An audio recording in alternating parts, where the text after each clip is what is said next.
I would say the first thing that you absolutely have to do is to audit your values and Mm, to write down your mission mhm, or missions.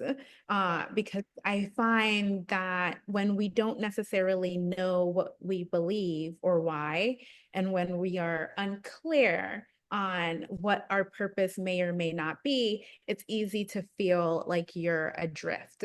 mhm. And so sometimes people might say, "Oh, I don't know how to audit my values. I don't know how to make sense of what I believe." And one of my favorite things to ask clients to do sometimes is to create like a values audit of your calendar and Mhm. to literally, look at what you do on a day-to-day basis and Uh-huh. ask yourself, why do I do this? Mhm. How do I feel about doing this? And why do I feel that way about doing this? And Mhm. I find that when you look at this, you sometimes get a clear sense of, yeah, Yes.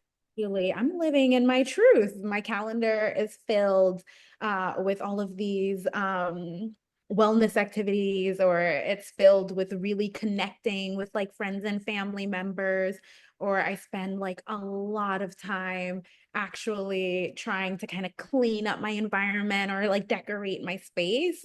And so you start to get these little like peeks at what you believe. And then one of the other reasons why it's good to kind of ask yourself, like, oh, how do you feel about it? Is because sometimes there are things on your calendar that you kind of resent. And you do it, but it feels icky and you hate it. And Yes. the why behind why you hate it tells you so much about what you believe. And whether that's my calendar is too full, and Mhm. now okay, I value a certain degree of spaciousness, some time for self-care. If you find that you're engaging in the I would say you're on many boards and you find yourself feeling like you hate doing that, it might tell you that there's something that feels inauthentic to you about the communication or Mhm. about the mission of those boards, right? And so basically doing that audit of your Mhm. values and then asking yourself, well, why do I think I came to Earth?